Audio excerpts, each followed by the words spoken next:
We got one right here with us. Yeah, James Gladstone, the GM of the Jacksonville Jaguars. Thanks for taking a few minutes early this morning. I appreciate you guys having me on. All right, listen, you sit up there and you watch practice, or sometimes you come down, but it's like in your position, I kind of feel like first 5 days, say, hey, this looks like I thought it might look, or you could say, uh-oh, please don't tell me it's uh-oh. How do the Jags look? You know what? Football's starting to really begin to feel like football again. We got the pads on, back-to-back days here.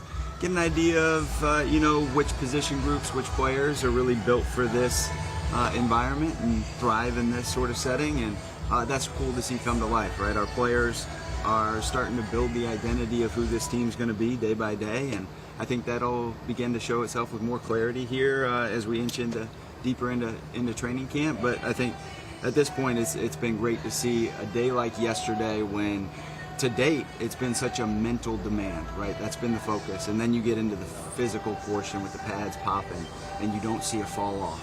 You don't see it get sloppy. You see a clean brand of ball, and I think that's a testament to not only the players who are absorbing sort of the philosophy and the expectations, but also the coaching staff communicating clearly what we plan to look like. And I think that was a great visual representation of that yesterday. And it's interesting when you add in the fans into the mix too. You were in an interesting spot too, because in the off season you were the face, all eyes on you really.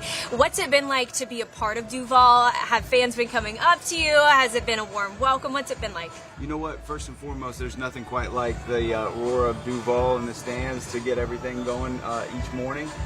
But nonetheless, it was, I did a ton of talking throughout the spring. I'm glad to see now that we can tilt towards action, right? A little bit more seeing this thing come to life and not just conceptualize it in our own minds. And I've appreciated so much of the support that we've received.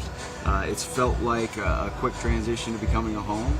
My wife and I were able to root ourselves here all summer with a newborn. It's not like travel's conducive for that, but it was great to get to know the city. It was great to get in the grocery stores and feel the love, and very much appreciate that. Well, this is an interesting spot for you. You come in, you get this job. You don't really know the roster, the players, right? But you're looking at tape. You say, hey, this has some promise.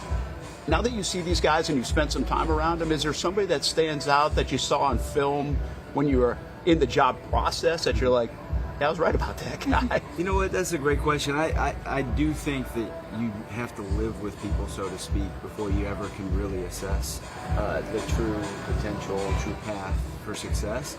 You can always visualize that from afar, but to get to know people on a deeper level has been really fun. To watch our offensive line begin to morph into a unit, right? That's a position group that requires all five working in unison. It's not just about any one individual shining bright.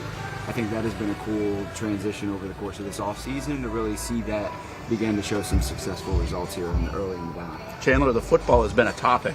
You got the football with you. Here we go. It never leaves his hand. There you go. Fidget spinner. I love it. The best guy. I don't know what to do with my hands if it's not there. James Gladstone, Jaguars GM, thanks for taking a few minutes. I appreciate you all. All right, we're going to send it back to you in the studio.